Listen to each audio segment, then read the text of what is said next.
Hello friends, welcome to my channel. एक बार फिर मैं आप लोगों का अभिनंदन करती हूँ, स्वागत करती हूँ अपने चैनल पे। और वीडियो को स्टार्ट करने से पहले एक छोटी सी जानकारी मैं दे दूं कि क्रिसमस डे के रूप में जो 25 तारीख को हम लोग जानते हैं, इस दिन दो और कुछ खास चीजें हैं जो मैं आप लोगों को बता दूं कि 25 दिसंबर को ही हमारे रिस्पेक्टेड प्रधानमंत्री, जो 3 बार हमारे देश की सेवा कर चुके हैं प्रधानमंत्री के पद पे रहते हुए, रिस्पेक्टेड अटल बिहारी वाजपेयी जी का भी जन्म दिवस है। और दूसरे उन व्यक्ति का जिन्होंने आयुर्वेद से लेके योग में अपना एक अलग नाम कमाया है, स्वामी रामदेव जी। जी हाँ, बिल्कुल आप लोग ये दोनों नाम से वाकिफ हैं। लेकिन बहुत अफसोस की बात है कि हमारी अपकमिंग जो जनरेशन है, जो हमारे लोग हैं या हमारे समय के, हमारे एज ग्रुप के भी जो लोग हैं, काफी लोगों से पूछा भी मैंने इस बारे में, तो बहुत लोगों को बस 25 दिसंबर आ गई तो क्रिसमस डे है, ना अटल बिहारी वाजपेयी जी का जन्म दिवस याद है और ना स्वामी रामदेव जी का। इन्होंने अपना अपना एक योगदान दिया है भारत के लिए, अपने देश के लिए। तो मैं जरूर इस वीडियो के जरिए मैं अवेयरनेस बढ़ाना चाहूंगी कि 25 तारीख को आज के बाद लोग इस चीज की अवेयरनेस बढ़ाएं कि क्रिसमस डे के साथ साथ स्वामी रामदेव जी का भी जन्म दिवस है और अटल बिहारी वाजपेयी जी जो हमारे बीच आज नहीं है, उनका भी जन्म दिवस है। आगे मैं ये बात करूंगी क्रिसमस जब भी आता है तो लोगों को एक क्रिसमस ट्री डेकोरेट करना, चॉकलेट्स, गिफ्ट्स, और ज्यादातर अगर देखा जाए तो बच्चों का जो झुकाव रहता है वो गिफ्ट की तरफ ही रहता है। आज की इस वीडियो में मैं आप लोगों से बस एक छोटी सी रिक्वेस्ट करना चाहूंगी कि अगर आप लोग लास्ट तक वीडियो थोड़ा हो सकता है मे भी आप लोगों को बड़ा लगे, है भी थोड़ा सा, क्योंकि आजकल लोग सोचते हैं कि कम से कम समय में हम ज्यादा से ज्यादा सुने, ज्यादा से ज्यादा सीखें। तो कोशिश बहुत वही की है, क्योंकि जीसस की जो स्टोरी है वो काफी लंबी है, लेकिन फिर भी मैंने आप लोगों के लिए यही सोच के बनाया है कि कम से कम मैं करके ज्यादा से ज्यादा आप लोगों को बता सकूं। तो इस बात का तो मैं पूरा प्रॉमिस करती हूँ कि अगर एंड तक आप लोग बने रहेंगे तो जरूर आपको एट द एंड लगेगा कि हाँ, जो चीजें बताई गई हैं वो आप लोग अपने बच्चों को भी बता सकते हैं और खुद भी सुन सकते हैं। ये जानना हमारे लिए बहुत जरूरी है। सिर्फ 25 दिसंबर आ गया, क्रिसमस डे आ गया, गिफ्ट ले आओ, ट्री ले आओ, उससे सारी चीजें नहीं होती हैं। सबसे बड़ी चीज मैं आप लोगों को ये बता दूं, आज हर घर में कोई ना कोई भगवान या ईश्वर को मानने वाला हर परिवार में होता है। देखा जाए कोई एक सदस्य की पूजा या आस्था, घर में 10 लोग हैं तो हम लोग ये नहीं बोल सकते कि सब लोग पूजा पाठ करते हैं या भगवान पे भरोसा रखते हैं। आज के टाइम में अगर हम देखें तो चाहे जो सीरियल्स बने हुए हैं, पहले के जमाने में भी बहुत बच्चों के सीरियल बनते थे, तो कहीं जिसमें भगवान का भी रोल दिखाया जाता था और शैतान का भी रोल दिखाया जाता था, अच्छी आत्मा बुरी आत्मा, इस तरह से बहुत सारे सीरियल्स के थ्रू लोगों को बताया जाता था, या मूवीज भी काफी बनी हुई हैं। तो ये एक ऐसा सत्य है, एक ऐसी सच्चाई है जुड़ी हुई है जो 25 तारीख को बच्चों को इस बार कम से कम स्टोरी बताएं जरूर कि ये क्या है। जीसस का तो नाम ही कहीं समझ में नहीं आता है, बस वही सेंटा सेंटा, हर जगह सेंटा का नाम सुना जाता है। सेंटा का आज हमें गिफ्ट मिलेगा, आज क्रिसमस है, घर डेकोरेट करो, केक काटो, यही है। लेकिन आज बहुत अफसोस के साथ कहना पड़ रहा है कि हम लोग उस गहराई में दिन भर यूट्यूब चलाते हैं या नेट से लगे रहते हैं, लेकिन वो इम्पोर्टेंट हिस्ट्री जो हमें खुद भी जाननी चाहिए और अपने बच्चों को भी बतानी चाहिए एक इंटरेस्टिंग वे में, ताकि बच्चे उसे ध्यान से सुने और उसे समझे कम से कम, और उस स्टोरी का मोटिव क्या है या वो जो हिस्ट्री की बातें हम लोग उन्हें बता रहे हैं उसका मोटिव क्या है, ये बच्चों को जरूर से जरूर पता चले। बात करूंगी मैं सबसे पहले यीशु की। क्रिसमस डे का मेन मोटिव सेलिब्रेशन का यीशु से ही नाम जोड़ा गया है, तो थोड़ा सा मैं अभी सेंटा जी को साइड में रखूंगी और इस समय मैं बात करूंगी सिर्फ यीशु की, जिन्हें जीसस के नाम से हम लोग जानते हैं। सबसे पहले उनकी बातें होंगी और उसके बाद हम लोग सेंटा की भी बात करेंगे। लेकिन आज की ये स्टोरी स्टार्ट करना चाहूंगी मैं जीसस यानी यीशु के नाम से। कहा जाता है हम लोग हर घर में, जैसा कि मैंने कहा कि कुछ लोग ऐसे हैं जो आस्था रखते हैं भगवान में, कुछ लोग ऐसे भी हैं आस्तिक भी हैं, नास्तिक भी हैं।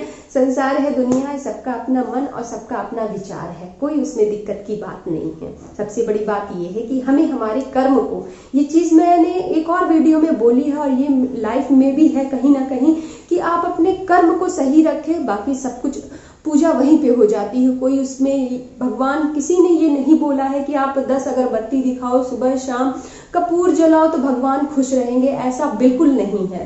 पूजा मन से की जाती है, अपने कर्मों को सही रख के की जाती है, और वही चीज यीशु ने भी बताया है। अक्सर देखा जाता है कि हर धर्म में लोग, हर धर्म में ये बोला जाता है कि माँ बाप ईश्वर का रूप है। माता पिता में आप अपने ईश्वर को देखिए, हमारी जो आत्मा है उसमें भी ईश्वर बसे हुए हैं।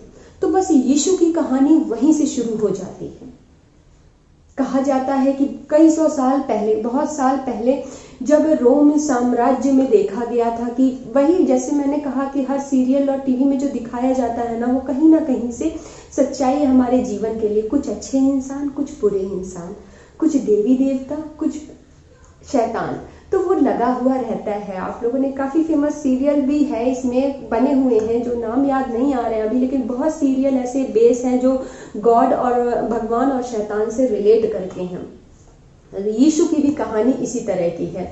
कहा जाता है कि जब रोम साम्राज्य में अत्याचार काफी बढ़ गया था, और ये कहानी आप भी जानते हैं, हम लोग, हमारे बुजुर्ग भी कहानी कहते हैं, यहाँ तक कि बच्चों को भी डांटते हैं तो मुंह से कभी कभी बुजुर्गों को बोलते हैं, आप लोगों ने सुना होगा कि ज्यादा बदमाशी मत करो, या ज्यादा तकलीफ देते हैं बच्चे तो बड़े हो जाते हैं तो मत पूछिए कोई किस लाइन में जा रहा है, किस लाइन में। तो आज के टाइम में पेरेंट्स के सामने बहुत सारी प्रॉब्लम है जो वो फेस करते हैं।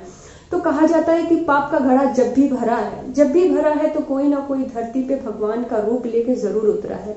चाहे वो हम हमारे हिंदू धर्म में बात करें तो श्री राम जी का भी जन्म हुआ था रावण का अंत करने के लिए। आपने देखा होगा कि हाँ, धरती पे उन्होंने 9 महीने गर्भ में, माँ की गर्भ धरती पे आने के बाद 9 महीने गर्भ में रहने के बाद ही उनका जन्म हुआ।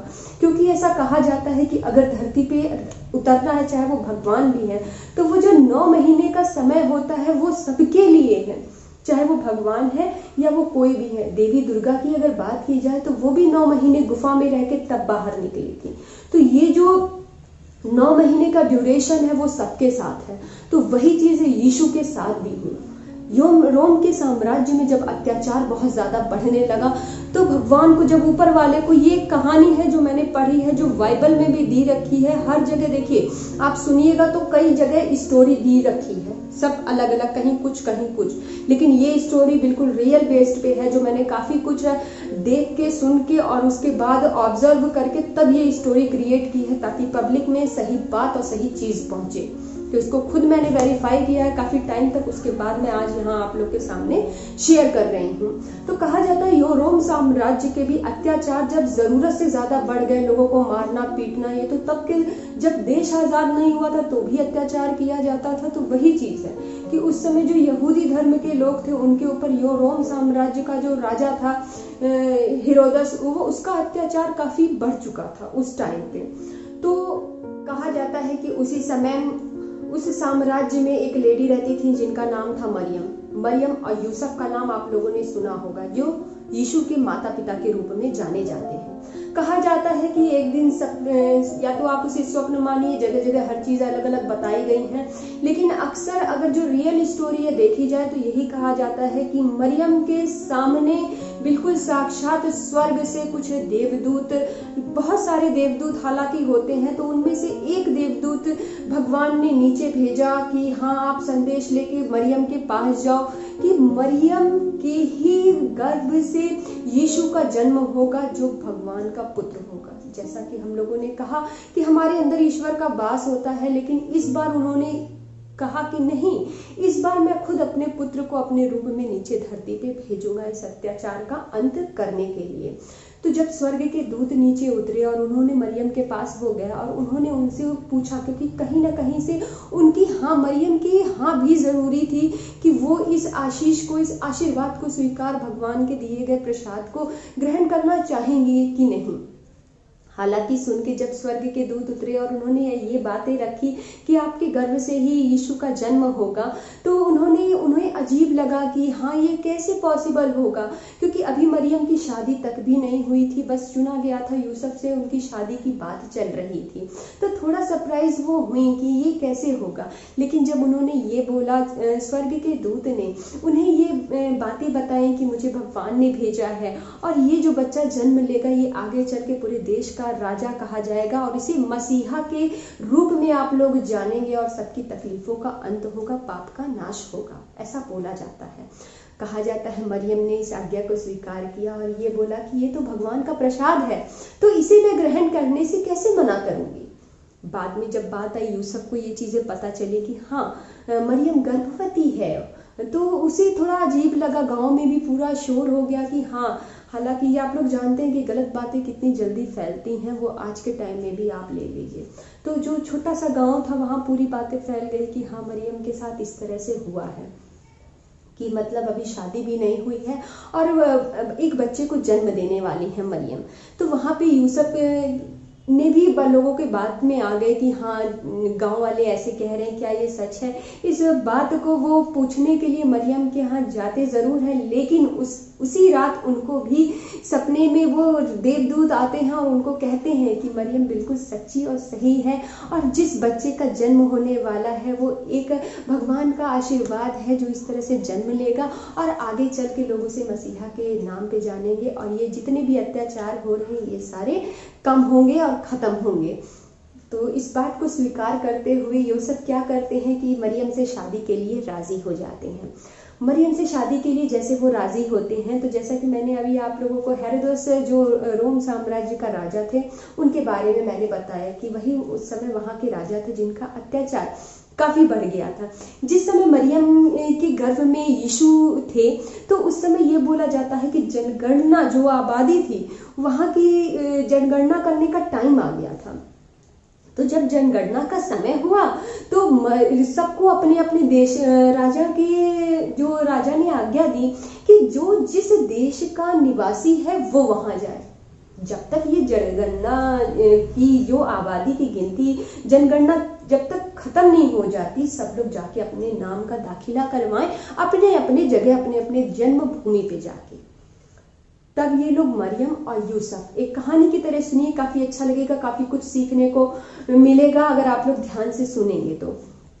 जब ये लोग निकलते हैं उस समय पे तो क्या है, खच्चर ही चलते थे, गधे चलते थे, यही सब चीज़ें होती रहती थी कि यूज़ किया जाता था। कहीं जाना है तो खच्चर पे या गधों पे सामान लाद लिया और उस पर हम लोग बैठ गए।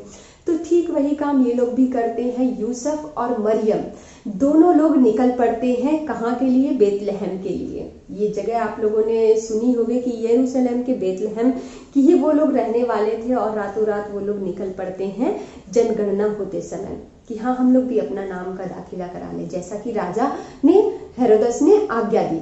तो उसके बाद जब ये लोग निकलते हैं रास्ते में चलते चलते, एक समय के बाद जब ये आप लोग भी जानते हैं कि माँ बनने का एहसास क्या होता है, तो मरियम को तो ये अच्छे से पता था कि उनके गर्भ में जो बच्चा पल रहा है वो एक भगवान का रूप है और उसका जन्म एक आशीर्वाद के रूप में हुआ है, जो पहले से ही उनकी शादी भी नहीं हुई थी। ये ऊपर वाले का आशीष ही था कि उन्होंने अपने बेटे को इस चमत्कारी रूप से जन्म उस बच्चे का हुआ। तो जैसे ही मरियम को थोड़ा सा दर्द उठा और उन्हें इस बात का एहसास हुआ कि हाँ, अब समय निकट आ गया और बच्चे को जन्म देने का टाइम आ गया है, तो उन्होंने रास्ता देखा कि अब कहीं रुकने की जगह हो तो हम लोग रुक जाएं। यूसुफ ने वहाँ के काफ़ी लोगों से पूछा कि क्या कोई सराय बोला जाता था उस समय जगह को, तो यूसुफ ने सब लोगों से पूछा कि क्या कोई जगह मिलेगी यहाँ पे रहने के लिए, खाली रात भर के लिए भी मिल जाती तो काफ़ी अच्छा होता। लेकिन हर जगह से सिर्फ ना, क्योंकि जनगणना के टाइम इतनी भीड़ भाड़ की वजह से रहने की बहुत दिक्कत हो गई थी, कहीं भी आवास रहने का कहीं जगह कुछ भी नहीं मिला। उसके बाद यूसुफ क्या करते हैं, मरियम को लेके थोड़ा और आगे बढ़ते हैं। जब वो थोड़ा और आगे जाते हैं और उनका दर्द और थोड़ा बढ़ता है तो सामने ही उन्हें एक गौशाला दिखाई देती है। सामने एक गौशाला दिखाई देती है और वो उस गौशाला पे मरियम बोलती हैं कि चलिए, कोई जगह नहीं है और टाइम भी नजदीक आ गया तो हम लोग इस गौशाला में चलते हैं। तो जब यूसुफ और मरियम गौशाला में जाते हैं तो जाने के बाद ही यूसुफ जाते हैं कि मैं थोड़ा सा पानी की व्यवस्था कर लेता हूँ, पानी लेके आता हूँ। और यूसुफ जब पानी लेने के लिए जाते हैं और वहां से आने से पहले ही ये कहा जाता है कि एक अजीब सी रोशनी, एक अजीब सा प्रकाश आया पूरे गौशाला में, और उस प्रकाश में ही उतने ही टाइम में यीशु का जन्म हो गया। जब तक जोसेफ आते पानी लेके तब तक बहुत ही आराम से ऊपर वाले के आशीर्वाद से उनका जन्म हो गया। देखिए ये बात कहीं ना कहीं मैं स्टोरी भले सुना रही हूँ, जो चीज़ें पुराने हिस्ट्री के पन्नों में है, बाइबल में जो लिखी गई हैं वही सब लेके आई हूँ, लेकिन कहीं ना कहीं से अगर आप अपने जीवन की, अगर आपकी उम्र कुछ भी है, चाहे आप 10 साल के हैं, चाहे आप 8 साल का बच्चा ये सुन रहा है, या कोई बुजुर्ग या कोई यंगस्टर सुन रहा है, तो कहीं ना कहीं उसकी लाइफ में एक इंसिडेंस जरूर ऐसा हुआ होगा कि जब उसे इस बात का एहसास हुआ होगा कि नहीं, भगवान है।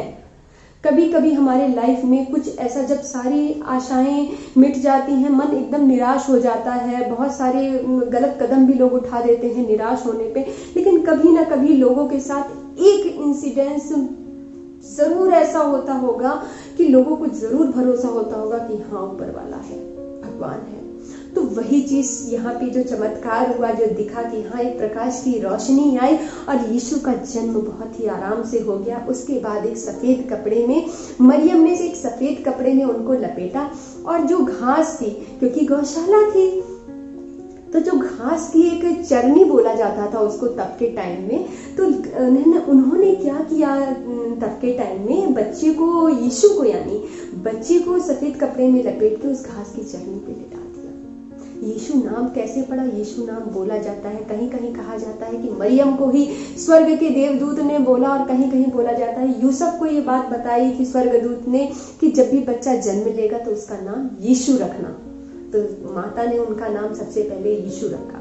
जैसे ही धरती पे उनका जन्म होता है यीशु का, तो कहा जाता है पास के थोड़ी ही दूर में, जिस गौशाला में वो रुके थे उसके थोड़ी ही दूर पे कुछ चारवाहे जो है भेड़ चरा रहे थे। तो वहां पे कुछ लोग भेड़ और जो चारवाहे थे भेड़ चरा रहे थे, तो कुछ लोगों का कहना है कि स्वर्ग के दूत आए और स्वर्ग के दूत ने वहां पे आकाशवाणी की कि आप लोगों का मसीहा, आप लोगों का राजा धरती पे आ चुका है, जाके आप दर्शन कर लीजिए। और वहां रोशनी दिखाई कि हाँ उसी गौशाला में आप लोगों के मसीहे ने जन्म लिया है आज के दिन, आज की रात। और कहीं जगह ये भी बोला जाता है कि वहां रोम के साम्राज्य के कम से कम 3 ज्योतिषी काफी फेमस, काफी प्रसिद्ध थे, जो भविष्यवाणियां करते थे और हर बात को पहले से ही जान जाते थे।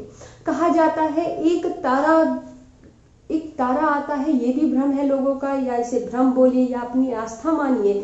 ये भी कहा जाता है कि एक तारे ने आके संदेश दिया उन ज्योतिषी लोगों को कि मसीहे का जन्म हो चुका है, जिनके द्वारा रोम साम्राज्य में एक नया राजा बनेगा और उन्हें लोग मसीहा के रूप में जानेंगे और तुम लोगों को मुक्ति दिलाएंगे, ऐसा बोला गया है।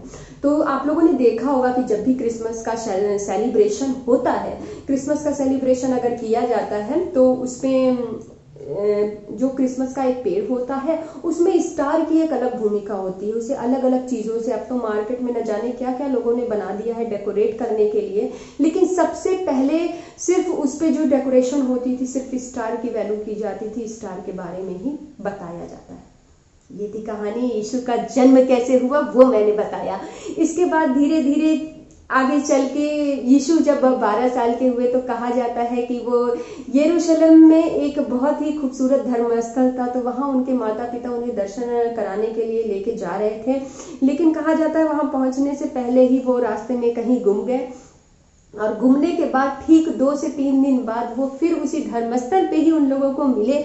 और मिलने पे जब मरियम और यूसुफ ने उनसे कहा कि कहाँ तुम चले गए थे, हम लोगों को होता है कभी कभी आज के टाइम में मेले में भी बच्चे गुम हो जाते हैं, तो वही उस टाइम में उन लोगों के साथ हुआ।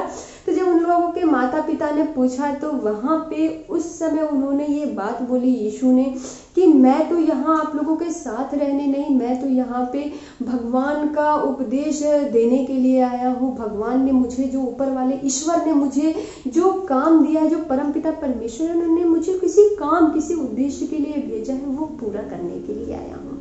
तो वो 12 साल की उम्र में बच्चा इतनी बड़ी बात बोल रहा है, तो किसी न सबको आश्चर्य जरूर लगेगा। कहीं ना कहीं से मरियम और यूसुफ तो इस बात को जानते ही थे। धीरे धीरे समय बीतता गया, उम्र बढ़ती गई और धीरे धीरे उन्होंने अपना काम बहुत ही सादगी के साथ शुरू किया। उपदेश देना, ज्ञान देना, सब कुछ धीरे धीरे। कहा जाता है कि भगवान ने जब इनका जन्म दिया तो वहीं पे एक शैतान का भी जन्म हुआ, जिसने उनकी बहुत सारी, शैतान के रूप में भी किसी को भेजा था कि यीशु की परीक्षा ली जाए। उन्हें तरह तरह की चीजों, बहुत सारे महल दिखा के उन्हें दिखाए गए कि अगर तुम मेरी बातों का मान रखोगे तो ये महल तुम्हारा हो जाएगा, या अगर भगवान है तो तुम ऊपर से गिर जाओ तो भगवान तुम्हें, इस तरह के कई, बोला जाता है कि बहुत सारी परीक्षाओं से यीशु को गुजरना पड़ा।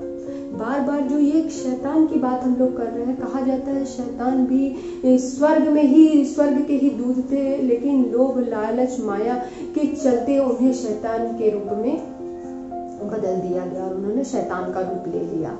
इस तरह की कहानियां और बातें कही जाती हैं। यहाँ पे मैं बात कर रही थी कि धीरे धीरे जब यीशु ने सारी परीक्षाएं पास कर ली, ऊपर वाले ने जो भी लिया था कि हाँ, किसी चीज का ना लोभ, ना मोह, ना माया, ना कुछ, हर चीज से यीशु का जीवन बिल्कुल सरल स्वभाव का था। इन सब चीजों से यीशु बिल्कुल अलग थे, बिल्कुल अलग थे। एक सिंपल सा कपड़ा पहनना और बस खाली प्रभु का ध्यान करना, अच्छी अच्छी बातें करना और लोगों को ज्ञान देना उन्होंने धीरे धीरे शुरू कर दिया।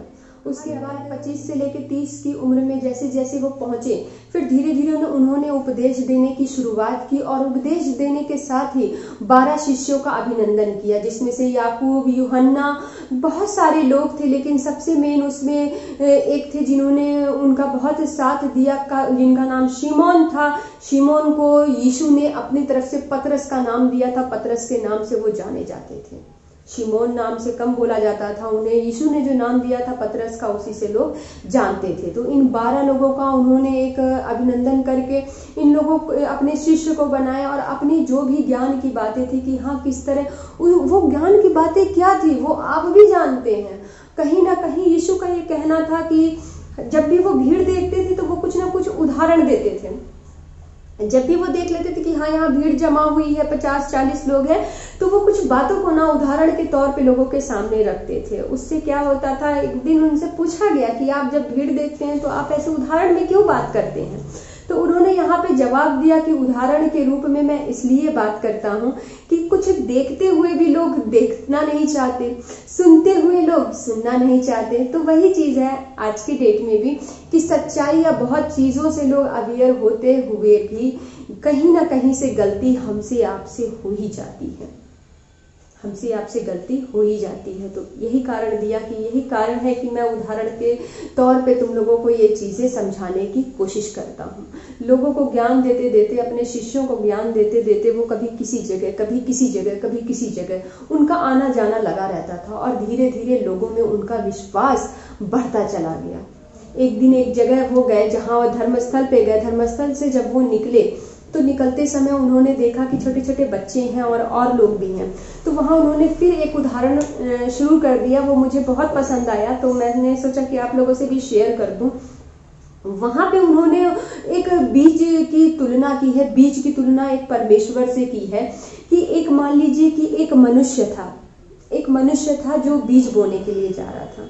बीज बोते समय जब वो बीज का छिड़काव कर रहा था अपने खेतों में, तो कुछ बीज मार्ग स्थल के किनारे ही जाके गिर गए, जो पैरों के तले अपना रौंद दिए गए, लेकिन बाद में कुछ चिड़ियों ने उन्हें चुग लिया। दूसरा चीज उन्होंने बोला कि फिर जो दोबारा बीज गिरे वो गिरे पत्थरों के बीच में। जो बीज पत्थरों के बीच में मिले वो कुछ समय के बाद पानी ना मिलने के कारण वो भी नहीं उग पाए, कुछ झाड़ियों में गिरे। और जो झाड़ियों में गिरे, बोला जाता है झाड़ियों के साथ बड़े तो जरूर हुए, लेकिन झाड़ियों से के वजह से ही उन्हें दबा दिया गया। चौथा रीजन उन्होंने दिया कि चौथा बीज एक बहुत अच्छी, मतलब अच्छी खासी भूमि पे जाके गिरा।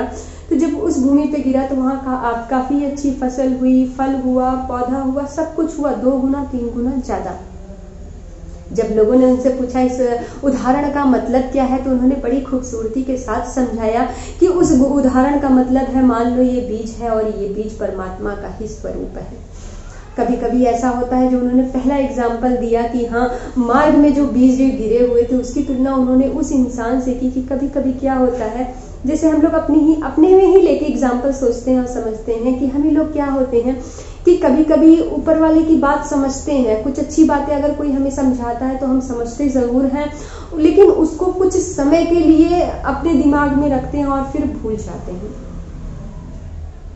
जो मार्ग के किनारे बीज गिरे थे, इसकी तुलना उन्होंने उससे की। दूसरा उन्होंने बोला जो पत्थर के बीच में गिरे हुए थे, जो पानी ना मिलने से सूख गए।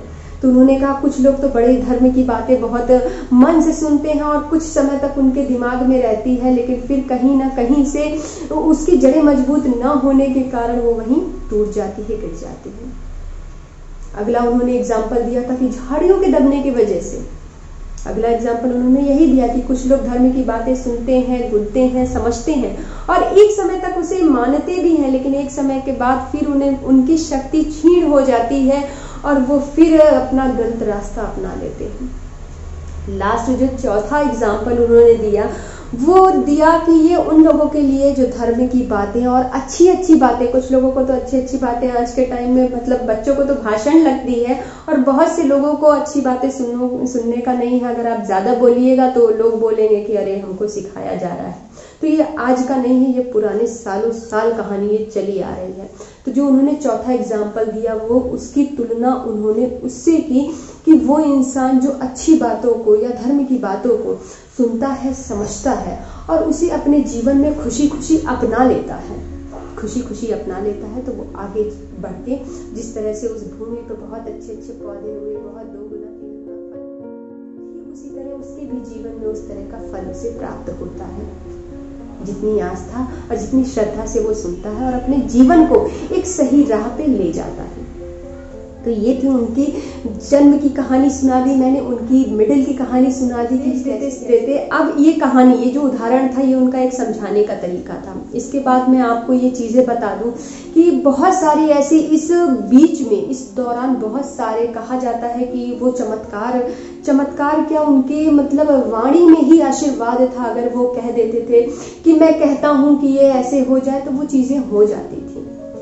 बहुत से लोगों को ऐसा कहा जाता है, बाइबल में भी लिखा है, बहुत कहानियों में भी ये चीजें सुनाई गई है कि कभी कभी उन्होंने राह चलते अगर कोई अंधा दिखा है और उन्होंने सामने जाकर उनसे प्रार्थना की है, तो उस अंधे की आंख भी आई है यीशु की वजह से।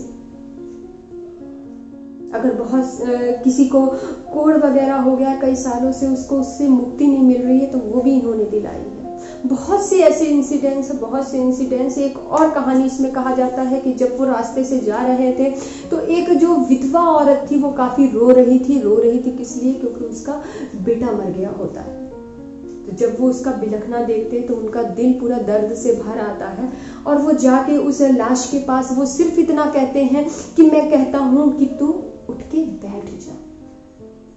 और बस यही शब्द, ये शब्द एक कहा जाता है एक जादू की तरह, एक मैजिक की तरह, एक चमत्कार की तरह काम किए और वो उठ के लड़का बैठ गया और उसकी माँ खुश हो गई। तो ये मैं खाली 1-2 एग्जाम्पल आप लोग को बता रही हूँ, न जाने कितने एग्जाम्पल हैं कि जो उन्होंने किए हैं चमत्कार, जिसलिए उन्हें भगवान की उपाधि दी गई कि हाँ, माना गया, एक्सेप्ट किया गया कि हाँ वाकई में ये भगवान है। न जाने कितने चमत्कार किए कि लोग आपके आंख के सामने ही कोई इस तरह से चमत्कार होगा तो जरूर हम आप जरूर विवश हो जाएंगे उस चीज को मानने के लिए, अब चाहे वो जो भी चीजें हों। तो तब के टाइम में यीशु के द्वारा बहुत से ऐसी चीजें की गई, लोगों के दुख दूर किए गए सिर्फ उनके आशीर्वाद से। कहा जाता है कि इस समय में एक गांव में उन्होंने लोगों को जब खाना खिलाने की बात आई, जब वो निकले थे तो एक जगह वहां पड़ी जहां कहीं कुछ भी नहीं था। उसमें से एक इंसान के पास सिर्फ टोकरी में 2 रोटी और 2 मछलियां थी खाने के लिए। और जब यीशु ने उन्हें जिम्मेदारी दी कि आज तुम्ही को सबका खाना वगैरह हर चीज की व्यवस्था करना है, तो उन्होंने वो 2 रोटी और 2 मछलियां दिखा दी यीशु को कि मैं इस 2 रोटी और 2 मछली में कैसे सबका पेट भरूंगी। तो कहा जाता है ये चीजें बिल्कुल ट्रू है कि उन्होंने उन टोकरी को हाथ में ऊपर लिया और कुछ नहीं प्रे किया, और जब वो हाथ टोकरी को नीचे करते हैं तो वो देखते हैं कि दोनों टोकरी, एक टोकरी पूरी मछलियों से भर जाती है और एक टोकरी पूरी रोटियों से भर जाती है। तो इस तरह के न जाने कितने चमत्कार हैं जो यीशु ने किए और लोग उन्हें मानने लगे परमपिता परमेश्वर के रूप में, मसीहा के रूप में, भगवान के रूप में, गॉड के रूप में। आगे चल के ये कहा जाता है नासरत से यरूशलेम जाना था जब उनको, तो उसके एक रात पहले उनके सपने में मूसा और एलिया नाम के स्वर्गदूत उनके सपने में आते हैं और उन्हें ये बात बताते हैं कि अब तुम यरूशलेम जाओगे तो वहां तुम्हें पकड़ा जाएगा, मारा जाएगा। यानी कि उनके मृत्यु से रिलेटेड सारी बात यीशु को पहले ही समझ में आ गई थी, पहले ही बता दिया गया था, पहले ही पता चल गया। और कहा जाता है कि जब ये यरूशलेम जा रहे थे तो उस समय फासह का पर्व मनाया जाता था, जिसमें एक अखमीरी रोटी बनाई जाती थी और उस अखमीरी रोटी से, जिसे फासह का पर्व कहते थे, और उस अखमीरी रोटी को बना के उस त्योहार को सेलिब्रेट किया जाता था। रास्ते में जाते जाते जब यरूशलेम नजदीक आ गया तो वहां की भूमि और वहां की मिट्टी को देख के वो थोड़ी देर के लिए रुक गए और अपने मन में कहने लगे, ये बात बोलने लगे कि शायद आज दुनिया वालों ने इतना पाप नहीं किया होता तो शायद उन्हें इस चीज का भागीदार ना बनना होता। उनकी मृत्यु कैसे हुई ये भी मैं इस स्टोरी में आगे बिल्कुल आप लोग को बताने वाली हूँ, बस आप लोग सुनते जाइए। आशा करती हूँ कि पसंद भी आ रही होगी। जब वो यरूशलेम धीरे धीरे यरूशलेम पहुंचते हैं तो यरूशलेम का, जो मैंने बचपन में 12 साल की उम्र में एक धर्म स्थल का जिक्र किया था, उस धर्म स्थल पे जब वो पहुंचते हैं तो देखते हैं कि वहां धर्म गुरुओं ने और बाकी लोगों ने वहां व्यापार खोल रखा है, जहाँ पूजा पाठ ये सारी चीजें होनी चाहिए थी, ये सब होना चाहिए था, वहां ये सब ना हो के कहीं भेड़ का व्यापार, कहीं सब्जियों का व्यापार, उस स्थल पे, उस धर्म के स्थान पे उन्होंने वो सारी चीजें व्यापार की खोल रखी थी। जहाँ यीशु पहुंचते ही सारी चीजों को हटाने लगते हैं, इधर उधर करने लगते हैं कि ये व्यापार यहाँ पे नहीं हो सकता है, ये व्यापार यहाँ पे नहीं किया जा सकता है। और जब उन्हें रोका गया, वहाँ के साम्राज्य के लोगों ने जब उनको रोका, जब वो ना माने तो उन्होंने सोचा कि अब इनको कैसे ना कैसे करके फंसाया जाए और इन्हें गिरफ्तार किया जाए। तो वहां पे एक चीज, वहां के 2-3 लोग आते हैं धर्मगुरु और उनसे पूछते हैं, जरा तुम ये बताओ यीशु, तुम मसीहा हो, तुम ये बताओ, ये रोम साम्राज्य में जो हम लोग यहाँ का राजा जो हमसे कर लेता है चांदी के सिक्के के रूप में जो कर लेता है, क्या वो देना सही है? यीशु के साथ जो और लोग भी उनके शिष्य लोग थे, बाकी लोग थे, जोर जोर से चिल्लाने लगे कि यीशु यहाँ पे आपको फंसाया जा रहा है, आप कुछ मत बोलिए। लेकिन उन्होंने क्या किया, उन्होंने उन व्यक्तियों से बोला कि वो चांदी का सिक्का जरा मुझे दिखाओ पहले तुम लोग। तो उन्होंने वो चांदी का सिक्का दिया और जब वो चांदी का सिक्का उन्होंने हाथ में लिया तो उस पे राजा की तस्वीर बनी हुई थी और उस सिक्के को उन्होंने ऊपर करके दिखाया और पूछा कि इस सिक्के पे तस्वीर किसकी बनी होती है जो आप लोग कर देते हैं। तो सारे लोगों ने बोला कि इस पे तो राजा की तस्वीर बनी होती है, राजा का चिन्ह बना हुआ है। तो उन्होंने कहा, तो जो राजा का, उन्होंने कुछ भी वहां पे नहीं बोला, उन्होंने बोला जो राजा का है वो राजा को मिलना चाहिए, जो प्रजा का है वो प्रजा को मिलना चाहिए। अब बताइए आप लोग इसके बदले में अब क्या जवाब या क्या सवाल मेरे से करिएगा। वहां से वो लोग चले जाते हैं। कह सकते हैं कि उन लोगों की ये मनोकामना निसफल हो गई, लेकिन ये तो सही था क्योंकि देवदूतों ने आके बताया ही था यीशु को कि उनकी मृत्यु यरूशलेम में ही होगी और किस तरह से होगी, उन्हें क्रूस पे चढ़ाया जाएगा। ये सारी बातें वो जानते हुए वो वहां से गए। यहाँ पे एक छोटा सा मैं एग्जाम्पल दूंगी। कभी कभी ऐसा होता है कि हमारी फैमिली में या हमारे बहुत चाहने वाले कभी कुछ गलती कर देते हैं, कभी किसी भी, चाहे वो गलती छोटी हो चाहे वो बड़ी गलती हो, मैं किसी भी गलती की बात कर रही हूँ, लेकिन कभी कभी ऐसा समय हमारे आपके बीच में आता है कि हमारे चाहने वाले ने अगर कुछ ऐसा किया है जिससे हमको नुकसान हुआ या होने वाला है, तो हम लोग वो गलती अपने ऊपर ले लेते हैं या उसकी भरपाई, सपोज दैट कोई सामान ही है महंगा या उसका जो भरपाई है वो हम लोग करते हैं। तो सेम वही एग्जाम्पल मैं दूंगी कि सेम मुझे लगता है वही चीजें यीशु के साथ भी हुआ कि बाकी लोगों के पाप का जो कर्म में जो लोगों ने किया उसका भागीदार, वो तकलीफ, वो दर्द यीशु ने अकेले सहा। क्योंकि वो यहाँ के लोगों से, वो धरती के लोगों से, क्योंकि सब ईश्वर के ही बनाए हुए हैं और उन्होंने सबसे प्रेम किया और सबके प्रेम के बलिदान के रूप में उन्होंने अपने शरीर का त्याग दिया और अपने शरीर पे कष्ट सहा।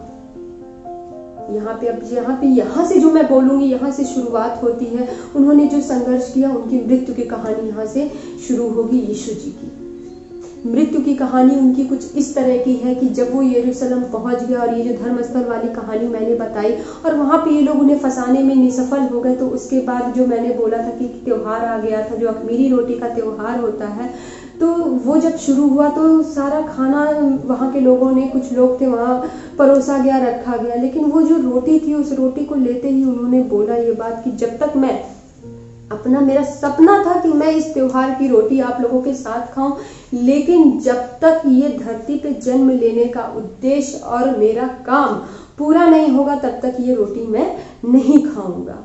और सब कुछ वो जान गए थे, सब कुछ जानते थे कि हाँ, उनके मृत्यु का समय नजदीक आ गया है। और एक बात यहाँ पे सबसे जरूरी, जो 12 शिष्य के साथ वो हर जगह जाते थे, उन 12 शिष्यों में ही एक शिष्य का नाम, जिसका नाम था यहूदा, जिन्होंने उन्हें धोखा दिया और धोखा से उन्हें गिरफ्तार करवाया। मेन मृत्यु का कारण वहीं से स्टार्ट हो जाता है। और ये बात भी यीशु बहुत अच्छे से जानते थे। और जब खाना खाते समय वो रोटी उन्होंने सबको आपस में बांटी, तो उन्होंने वहां पे ये बात बोल दी कि मेरे मृत्यु का जो कारण है, जो मुझे इस तरह से करने वाला है, जिसके कारण से मैं फंसने वाला हूँ, वो भी हमारे बीच में बैठा हुआ है। जब उन्होंने ये बात बोली तो एकदम हलचल सी मच गई कि कौन है। हम लोग 12 शिष्य इतने समय से इनके साथ जुड़े हुए हैं, लेकिन ये धोखा आखिर देगा कौन? धोखा उसने दिया, उस यहूदा ने दिया, जिसने सिर्फ और सिर्फ 30 चांदी के सिक्के, कहा जाता है सिर्फ और सिर्फ 30 चांदी के सिक्कों के चलते यीशु की पहचान करवाई और यीशु को पकड़वाया। ये तो आज के टाइम में भी है, वही है। यीशु की कहानी बिल्कुल रिलेट करके आप देखेंगे तो वो दिन प्रतिदिन प्रथा हर साल, हर समय में चली आ रही है, वो आज भी बनी हुई है कि लालच में इंसान कुछ भी काम कर देता है। तो सिर्फ और सिर्फ 30 सिक्कों के लिए यहूदा ने ऐसा किया और ये चीजें वो जान गए। वो जानते थे कि उनकी मृत्यु आगे उन्हें क्रूस पे चढ़ाया जाएगा, इस तरह से सारी चीजें होंगी। ऐसा होने के बाद वो सबको बोल देते हैं, जितने और शिष्य उनके साथ रहते हैं या बाकी लोग, जो भीड़ तो जहां भी वो जाते थे पीछे पीछे उनकी भीड़ उनके साथ लगी रहती थी, चाहे वो मना करते थे। तो 12 शिष्य के साथ और जनता लोग भी उनके पीछे पीछे उनके धर्म का उपदेश सुनना। आज के टाइम में भी आप लोग, बहुत से लोग हैं देखिए, प्रवचन सुनना पसंद करते हैं, भजन सुनना पसंद करते हैं। तो वो लोग जिनकी आस्था थी यीशु में, पीछे पीछे उन्हीं की राह पे वो लोग चल देते थे। उस रात जब रोटी का टुकड़ा जब उन्होंने सबको दिया, तो उन्होंने बता दी ये बातें कि हाँ, इसी तरह से अब आगे मेरे साथ होने वाला है, और लेकिन मैं वो इससे पीछे कदम नहीं हटाएंगे, क्योंकि जो पाप दुनिया के लोगों ने किया है उसकी भरपाई मुझे करनी पड़ेगी, और वो प्रभु की आज्ञा है, उसी को करने में आया हूँ, मैं वो करके ही यहाँ से जाऊंगा। कहा जाता है कि लास्ट में जाते जाते उन्होंने उस समय, उस रात ये बात सबको बोली कि सिर्फ ऊपर वाले से प्रार्थना करो कि किसी जाल या किसी लोभ या किसी माया में, किसी भी कोई परीक्षा अगर तुम्हारी हो तो उसमें तुम लोग पास हो जाओ। बस ये ऊपर वाला, कहा जाता है कि ऊपर वाली सबकी परीक्षा लेता है कि हाँ, क्या हमारे मन में चल रहा है। कभी कभी ये चीजें आज भी मानी जाती हैं। तो ऊपर वाले की जब परीक्षा हो तो तुम लोग उसमें पास हो जाना। बस यही प्रार्थना करो आज के दिन कि कोई परीक्षा ना हो, अगर हो तो आप लोग उसमें आगे निकल जाएं। इसी तरह से सारी चीजें होती हैं। तो अचानक से यहूदा उठ के जाता है और वहां के जो लोग होते हैं, वहां के जो सैनिक होते हैं, उनको सारी बातें बता के, उनको कहीं कहीं तो धर्मगुरु से भी, जब ये मंदिर वाला केस हो गया तो धर्मगुरुओं से भी उनकी दुश्मनी पूरी हो गई, और राजा के रूप में, मसीहा के रूप में यीशु को जाना गया, तो वो चीजें उन लोगों को और भी बर्दाश्त नहीं थी। तो यहूदा ने जाके, जहाँ पे पूरी मीटिंग वार्तालाप चल रही थी धर्मगुरुओं की, वहां से वो 30 सिक्के लिए और बदले में उन्हें पता बताया कि हाँ, यीशु इस समय कहाँ है, आप लोग चल के उन्हें गिरफ्तार कर सकते हैं। कहा जाता है कि जब अपनी फौज के साथ, कुछ लोगों के साथ हथियार वगैरह लेके वो पहुंचे, तो जो यहूदा था सबसे पहले वहां पहुंच के उसने यीशु के पास जाके खड़े हो गए। लेकिन यीशु तुरंत उनसे ये बात बोलते, तुम आके मेरे पास खड़े हो गए, या मेरे हाथों को पकड़ रहे हो, या मेरे कंधों को पकड़ रहे हो, तो इसका मतलब कि तुम पहचान करा रहे हो कि हाँ, यीशु यही है, यीशु को पकड़ना है। तो वो खाली चेहरा देखते रह जाते हैं। और ये बात सुनते ही उनके बाकी जो शिष्य हैं और लोग हैं, उसमें से एक शिष्य आगे आके दौड़ता है और आगे जो सबसे पहला सैनिक खड़ा रहता है उसके कान को वो काट देते हैं। ऐसा देख के यीशु एकदम बेचैन होते हैं और तुरंत जाके उनके कान के पास, उन्होंने कुछ भी नहीं किया, उन्होंने सिर्फ ऐसे हाथ लगाया। और ये चमत्कार कहा जाता है सबके सामने ही हुआ, उन सैनिकों के सामने ही हुआ कि जैसे ही उन्होंने उस पे कान पे हाथ लगाया और उनके कान बिल्कुल ठीक हो गए। उसके बाद यहाँ से उनकी जर्नी स्टार्ट हो जाती है, उन्हें पकड़ा गया, ले जाया गया वहां से। काफी लंबी कहानी है, शायद आप लोग बोर हो रहे हो, लेकिन ये कहानी जरूर बच्चों को बताइए, क्योंकि बच्चे आजकल बस सिर्फ और सिर्फ सेंटा में ही खोए हुए हैं। जीसस कहाँ है, जीसस की कहानी क्या है, यीशु की कहानी क्या है, लोगों को पता ही नहीं है। कहा जाता है पकड़ के उन्हें पिलातुस, जो वहां के राजा थे, पिलातुस के पास ले गए और वहां पे उन लोगों ने बोला कि ये अपने आप को अपना राजा बने, ये अपने आप को दे, यहाँ का राजा बताता है, ये बताता है। मतलब जितना उनसे बोला गया निगेटिव चीजें उन्होंने यीशु को लेके बोली, लेकिन उसके बाद भी पिलातुस ने उन्हें यीशु को मारने की आज्ञा नहीं दी। बोला कि नहीं छोड़ दो। ऐसा कुछ इन्होंने नहीं किया है कि जिसके लिए इन्हें फांसी पे चढ़ाया जाए या मारा जाए। लेकिन कहा जाता है वहां पे जो और लोग थे वहां जोर जोर से चिल्लाने लगे कि इन्हें क्रूज पे चढ़ाया जाए, इन्हें क्रूज पे चढ़ाया जाए।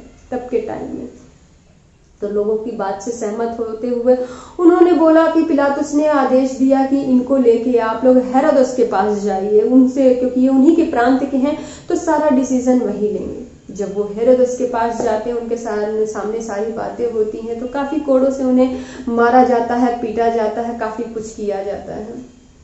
और लास्ट में कहा जाता है कि इनको, हालांकि लोग कहते हैं कि ये आदेश ना पिलातुस ने दिया था ना ही हेरोदस ने दिया था कि उन्हें क्रूज पे चढ़ना होगा। ये वहां के लोगों ने शोर मचा के कि हाँ इन्हें क्रूज पे चढ़ाया जाए, क्रूज पे चढ़ाया जाए। जब ये चीजें होने लगी तो एक बार फिर से बोला गया, एक बार फिर ये बातें हुई कि राजा हेरोदस ने उसे फिर पिलातुस के पास भेजा कि ये सारी चीजें उनके हाथ में है, वही करेंगे। और ये लास्ट में जो आदेश मिला उनको क्रूज पे चढ़ाने का, कहा जाता है कि फिर से वही पिलातुस ने ही ये आदेश दिया कि आप लोग इसको ले जाइए, यीशु को यहाँ से ले जाइए और क्रूज पे चढ़ाइए। एट द एंड स्टोरी की यही होता है कि उन्हें लोगों के बीच से घसीटते मारते, आप देखेंगे तो मन बैठ जाएगा। कहानी तो है ही, लेकिन इसको बनाते ही समय मेरा मन थोड़ा सा ऐसे हो गया कि कितनी तकलीफ हम लोग इंसान होते हुए भी एक दूसरे को तकलीफ देते हैं। जब टीवी और सीरियल में देखते हैं तो कहते हैं, तो हम लोग जज करने लगते हैं कि ये चीज़ सही में इसने अच्छी की, इसने बुरी की। लेकिन वो जो सीरियल और मूवी में दिखाता है उसको हम लोग अपने रियल लाइफ में नहीं देखते कि कहीं ना कहीं से रियल लाइफ में भी कोई ना कोई हीरो का रोल कर रहा होता है, कोई ना कोई विलन का रोल कर रहा होता है। ये जो सीरियल्स में दिखाते रहता है टेलीविजन पे, अब फैमिली ड्रामा डेली का बना हुआ है घर में, जानबूझ के किसी को तकलीफ देना, किसी के पीछे पड़ना। मेन यीशु का जो उद्देश्य था वो यही था कि लोगों के मन में लोभ, लालच, ये सारी चीज़ों का बास ना हो। अगर आपके पास 1 रुपए है तो उसमें से जो भी आप दे सकते हैं, आप सामने वाले को मना ना करें, उसको दें। लास्ट में कहा जाता है कि यीशु को घसीट के ले जाया गया क्रूज से, उनके दोनों हाथ, दोनों पैरों को। जो इमेज आप लोग देखते हैं वो मुझे बताने की जरूरत नहीं है, वो सब कोई जानते हैं। कहानी भले बहुत लोगों को ना पता हो, लेकिन ये चीज सबको पता है कि उनके दोनों हाथों को, उनके दोनों पाँव को उनको बांधा गया और उनके हाथ की दोनों कलाइयां पे कहा जाता है, काफी देखा भी गया, इस पे तो बहुत सारी मूवी बनी है, स्टोरीज बनी हुई हैं। आप देखिए, अगर आपको इंटरेस्ट है, अगर यीशु को जानने की आप लोगों को लगता है कि आप लोगों को जानना चाहिए, तो सिर्फ मेरा वीडियो नहीं और भी उनकी कहानियां जरूर आप लोग सुने कि रियल स्टोरी क्या है, उनकी क्या है, नहीं है। अगर आपको इंटरेस्ट है तो आप लोग देखिएगा। तो कील से उनके शरीर में छेद करके उन्हें क्रूज पे चढ़ाया गया, लटकाया गया, जिसमें कितना दर्द, कितनी तकलीफ हुई होगी वो खाली बोलने से ही एहसास हो जा रहा है। मन डर सा और दहल जा रहा है कि किस तरह से वो चीज़ें उन्होंने उस टाइम पे बर्दाश्त की, और उसका कारण सिर्फ और सिर्फ कौन थे? सिर्फ हम लोग थे, जो इंसान के द्वारा जो पाप किए गए थे उसी की भागीदारी उन्होंने की। उन पापों को उन्होंने अपने ऊपर लिया। लोगों ने कहा कि भगवान है तो अपने लोगों का भला किया, अपना क्यों नहीं उन्होंने भला किया? क्यों नहीं उन्होंने अपने आप को बचा लिया? लेकिन उसके पीछे भी यही कहानी कही जाती है कि उन्होंने अपने आप को इसलिए नहीं बचाया क्योंकि अगर कोई ना कोई पाप करता है तो उसका भुगतान तो करना पड़ेगा किसी न किसी को, क्योंकि यीशु सबसे प्रेम करते थे, सबसे प्यार करते थे, इसलिए वो तकलीफ उन्होंने अकेले ही झेली।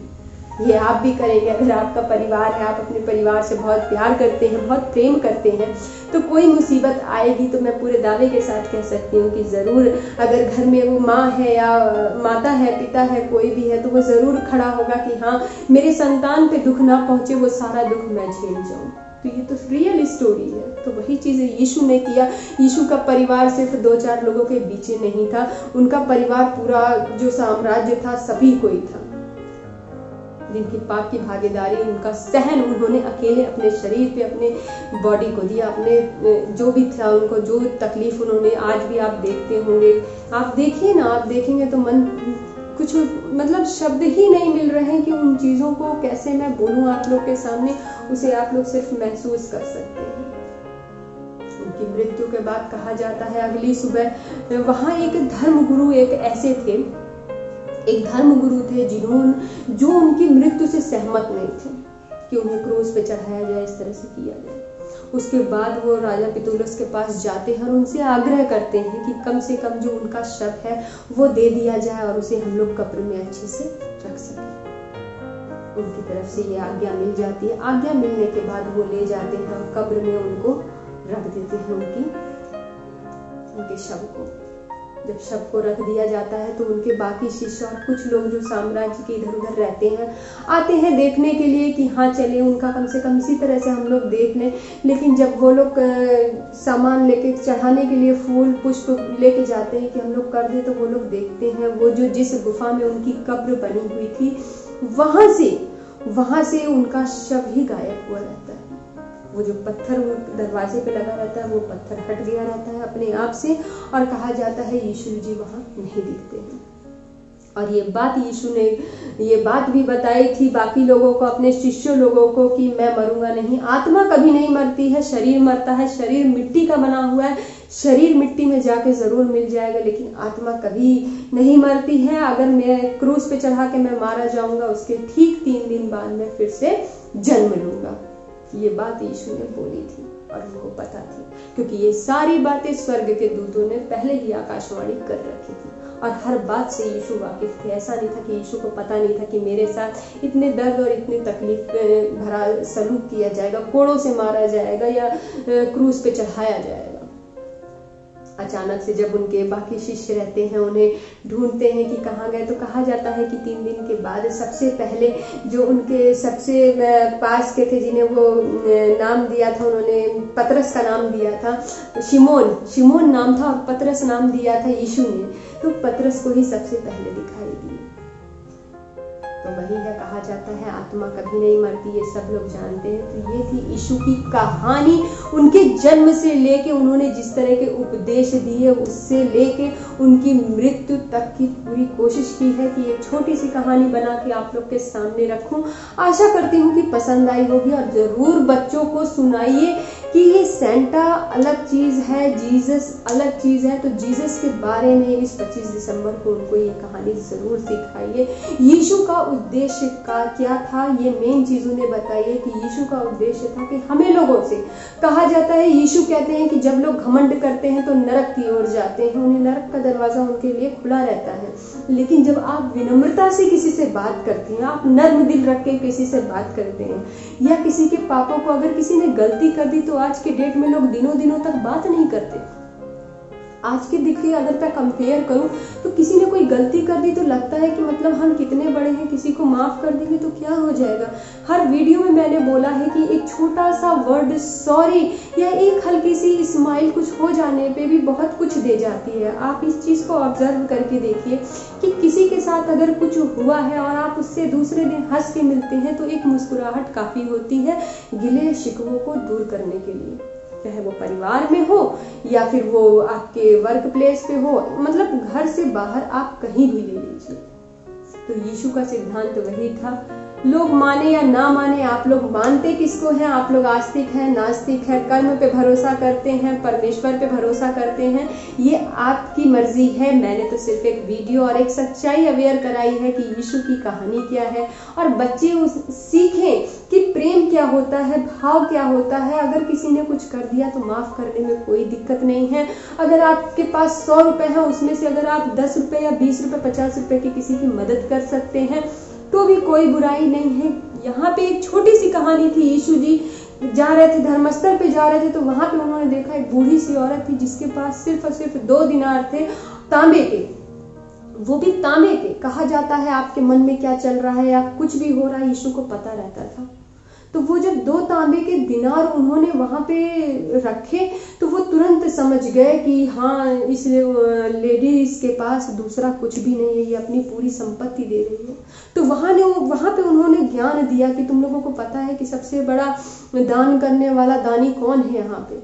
तो जिसने जितना धन दिया था सबने बताया मैंने ज्यादा दान किया, मैंने ज्यादा दान किया। तो उन्होंने बोला नहीं, अगर आपके पास बहुत सारा धन है, आप उसमें से थोड़ा सा धन किसी को दे देते तो आप सबसे बड़े दानी नहीं बने। सबसे बड़ा दानी वो बना जिसके पास सिर्फ थोड़ा सा ही है। वो औरत यहाँ पे सबसे बड़ी दानी बनी। क्यों बनी? क्योंकि उसके पास सिर्फ और सिर्फ 2 तांबे के दिनार थे, जो वो भी उसने दान में दे दिए। यीशु का कहना यही था कि अगर कपड़े आपके पास 2 हैं और आप सक्षम हैं तो एक आप खुद पहनिए, एक दूसरे को दीजिए। अगर कोई भी चीज में आप, सिंपल सी बात मैं बता दूं वीडियो के एंड में, जो यीशु का उपदेश मेन क्या था, यीशु का उपदेश यही था कि आप लोगों से पोलाइट, यहाँ तो थोड़ी थोड़ी बातों में लोग तुरंत मतलब एग्रेसिव हो जाते हैं, न जाने क्या क्या बोल देते हैं तुरंत ऐसे वैसे, लेकिन बहुत सी जगह पे शांत रहना चाहिए। जब आप शांत रहते हैं ना तो आपकी बुद्धि काम करती है। ये भी यीशु ने बोला है कि जब आप शांत रहते हैं, विनम्र रहते हैं तो आपकी बुद्धि काम करती है, और जब आप क्रोध में रहते हैं, गुस्से में रहते हैं तो बुद्धि चली जाती है। बहुत सी ऐसी चीज है यीशु की जो हमारे बुजुर्ग, हमारे पेरेंट्स हमें बता चुके हैं, हमें सिखा चुके हैं। निर्भर हम पे करता है कि हम कितना फॉलो करेंगे। वो चीजें बताने की इस वीडियो में मुझे जरूरत नहीं लगती। वो हर पेरेंट्स अपने बच्चों को सिखाते हैं, और हमारे पेरेंट्स को हमारे दादा परदादा ने सिखाया कि हाँ ऐसे रहो, ये रास्ता सही है। कोई माता पिता अपने बच्चों को गलत रास्ता नहीं दिखाता। अब डिपेंड कहीं ना कहीं सिर्फ बच्चों पे, और एज अ ह्यूमन बीइंग, एक इंसान होने के नाते हम पे निर्भर करता है कि हम, जैसा कि यीशु, मैंने बीज वाली जो कहानी बताई उस समय मैंने बताया कि वो उदाहरण में बात क्यों करते हैं कि हम आप इंसान क्या है, देखते हुए भी कुछ कुछ अनदेखा कर देते हैं, सुनते हुए भी कुछ कुछ अनसुना कर देते हैं। बहुत सी कहानियां यीशु की अगर मैं सुनाऊं तो पूरा दिन बीत जाएगा, लेकिन कुछ सेलेक्टिव स्टोरीज मैं लेके आई हूँ। बहुत कुछ है उनके बारे में जानने की कोशिश करूंगी कि आगे कभी ऐसा मौका आए तो फिर मैं आप लोगों से शेयर करूंगी। तो स्टोरी बहुत ज्यादा है, इससे सीख मैं यही बोलूंगी कि अपने बच्चों को ये सीख दीजिए, उन्हें बताइए कि प्रेम क्या होता है, भाव क्या होता है, विनम्रता क्या होती है, दान क्या होता है। कि दान देने से कोई छोटा या बड़ा नहीं होता है। तो ये जो छोटी छोटी चीजें हैं जो हमारे बुजुर्ग ने भी सिखाया है, और यीशु जी हमें यही शिक्षा देते हैं। अगर हम भूल गए हैं तो ये 25 तारीख वही याद दिलाने के लिए फिर आती है, हर साल आती है कि अगर हम लोग डगमगा गए हैं तो हम लोग फिर उन चीजों को याद करें और उन्हें फॉलो करें, जो हमें सही लगे, जो सही है उस रास्ते पे हम लोग चलें।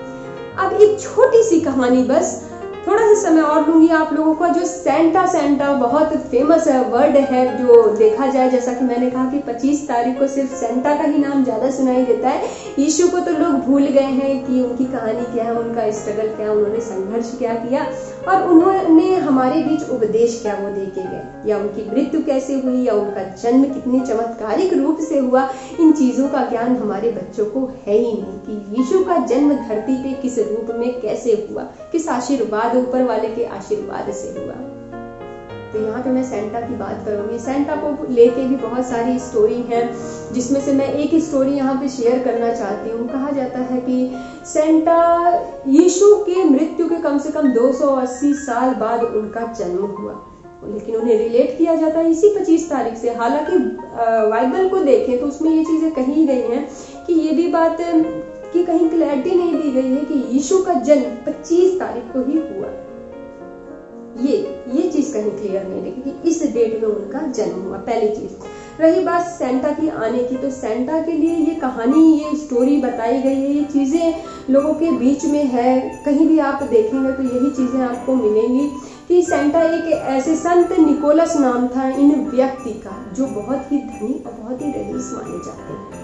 कहा जाता है कि कहीं कहीं तो ये अफवाहें हैं कि कहा जाता है कि यीशु के बाद धर्म पे भरोसा करने वाले या सबसे ज़्यादा धर्म को मानने वाले सेंटा ही थे। कहीं कहीं कहा जाता है ये एक ऐसे धनी व्यक्ति थे कि इनके पास इतना धन था, इसलिए ये क्या करते थे कि लोगों को दान करते थे, लेकिन उन्होंने अपना चेहरा कभी सामने नहीं लाया। ये रेड कलर का जो ड्रेस है मिलता है, सेंटा का ड्रेस है, एक कैप और रेड पूरा रहता है, तो वही चीज है कि ड्रेस पहन के वो कहा जाता है कि रात में बच्चों को खुश करने के लिए वो जो गरीब रहते थे सबको गिफ्ट बांटते थे। और ये भी कहानी कही गई है कि एक गरीब परिवार की 3 बेटियां थीं, उन तीनों बेटियों की शादी नहीं हो रही थी, इसलिए उन व्यक्ति ने काफ़ी व्यापार भी किया मजबूरी में आके, जो उन्हें नहीं करना चाहिए था। जब इस बात को संत निकोलस ने देखा तो एक रात वो उनके घर गया और उस रात उस व्यक्ति के घर में चिमनी लगी हुई थी और उस चिमनी पे उन्होंने मोजा रख रखा था सुखाने के लिए। जब वो मोजा वहाँ उन्होंने देखा तो उन्होंने सोने के सिक्के से वो मोजा भर दिया और उसको ऐसा करते हुए उस व्यक्ति ने देख लिया। लेकिन फिर भी निकोलस ने कहा कि ये बात आप किसी को नहीं बताइएगा।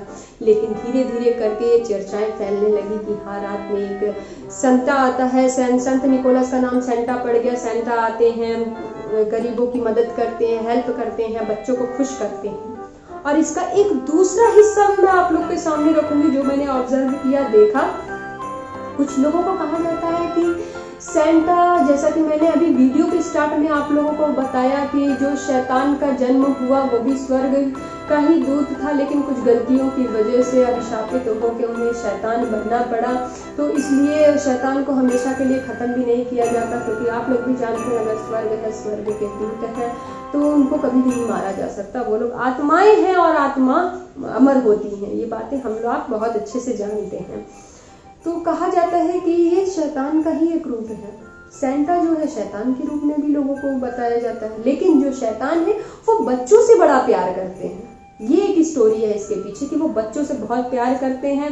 और कुछ जगह ये है कि बच्चों से प्यार करते हैं लेकिन वो उन बच्चों को गलत राह पे ले जाते हैं, बच्चों को लोभ माया के तरफ ले जाते हैं, बच्चों को चॉकलेट दिखा के, बच्चों को गिफ्ट दिखा के।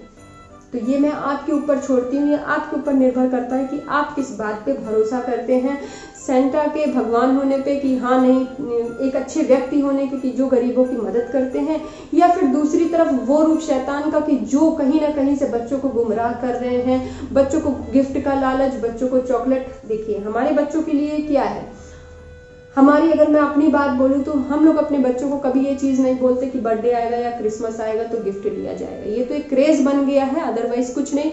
बच्चों के लिए तो जब बच्चे डिमांड करेंगे तो मुझे नहीं लगता है कि उन्हें बर्थडे का वेट करने की जरूरत है। अगर बच्चों ने बोल दिया कि ये टॉय उनको चाहिए तो वो पेरेंट्स ला के उन्हें देते ही हैं। तो ये क्रिसमस एक तरह से बहुत जगह ये माना जाता है कि बच्चों को गुमराह किया जा रहा है, लालच है, बस कि लालच के पीछे ही रहना है, हमें गिफ्ट मिलेगा, चॉकलेट मिलेगा। क्योंकि बाइबल में भी दूर दूर तक यीशु की कहानी में सेंटा का कहीं नाम और जिक्र कहीं नहीं है। लेकिन अफसोस की बात कि आज यीशु को नहीं, यीशु के जगह लोग सेंटा सेंटा हमारे बच्चे करते हैं। तो जरूर इस वीडियो के थ्रू मैं एक मैसेज देना चाहूंगी कि आपकी जो अपकमिंग जनरेशन है, ये अवेयरनेस आप जितनी बढ़ा सकते हैं प्लीज बढ़ाइए। बच्चों को अगर गिफ्ट चाहिए तो उसके लिए सेंटा, या फिर मुझे नहीं लगता किसी भी चीज की जरूरत है, बच्चे गिफ्ट मांगेंगे तो उन्हें गिफ्ट जरूर मिलेगा। लेकिन अगर उनको क्रेज है इन चीजों का कि हाँ सेंटा आएगा गिफ्ट देगा, वो भी अपनी जगह अच्छी चीज है। लेकिन बच्चों को ये जरूर बताइए कि लालच एक बुरी चीज होती है। लालच हम जितना करेंगे उतना ही हमें बढ़ता जाएगा और उतना ही हमारे लेने की इच्छा बढ़ती जाएगी कि हाँ हमें गिफ्ट मिले, हमें चॉकलेट मिले, हमें ये मिले, हमें वो मिले। तो हर पर्व पे हर जो सीख है बच्चों के साथ एंजॉय भी करिए, केक भी काटिए, चॉकलेट भी खिलाइए, कोई दिक्कत नहीं है। सेंटा की ड्रेस है, कितनी ड्रेस आती है तो एक सेंटा की ड्रेस भी आ जाएगी, कोई प्रॉब्लम नहीं है। लेकिन मेरा मोटिव क्या है कि बच्चे ये जो आप देखेंगे ना, मैंने देखा है मॉल वगैरह में हम लोग जाते हैं तो 25 तारीख का जो सेलिब्रेशन है वहां पे यीशु का स्टैचू आपको नहीं दिखेगा, लेकिन एक सेंटा का पुतला बना के मॉल में रख दिया जाएगा। क्यों? हालांकि ये पर्व यीशु से रिलेटेड है, लेकिन उनका कहीं कोई नाम जिक्र नहीं। हर जगह वही रेड ड्रेस में आप देखोगे तो सेंटा क्लॉज ही बने होते हैं। क्यों हम मॉल वगैरह में जाते हैं तो स्टैचू बाहर सेंटा का लगा दिया जाता है, और उसके बाद आप अंदर भी देखेंगे तो कोई भी एक पर्सन रहता है जो ड्रेस पहन लेगा और पोटली ले लेगा, पोटली में दुनिया भर के चॉकलेट या गिफ्ट, ये चीजें होती हैं कि बच्चों को एक एक चॉकलेट जो मॉल में जा रहे हैं उन्हें दिया जाता है। क्या हम ये नहीं कर सकते कि उस चॉकलेट के साथ बच्चों को एक चिट या एक पेपर में एक अच्छी बात लिख के दे कि हाँ ये सेंटा, ठीक है सेंटा भी अपनी जगह सही है कि सेंटा को गॉड ने भेजा है, यीशु ने भेजा है, इस मैसेज के साथ तो बच्चे चॉकलेट भी खाएं और उस खूबसूरत सा मैसेज को भी पढ़ें कि हाँ ईमानदारी क्या है, सच्चाई क्या है, किस रास्ते पे उन्हें चलना है। तो वो छोटे छोटे, ये क्यों माइंड में नहीं आता कि बच्चों को चॉकलेट देनी है, ये क्यों नहीं आता कि चॉकलेट के साथ कुछ बच्चों को मैसेज भी देना है।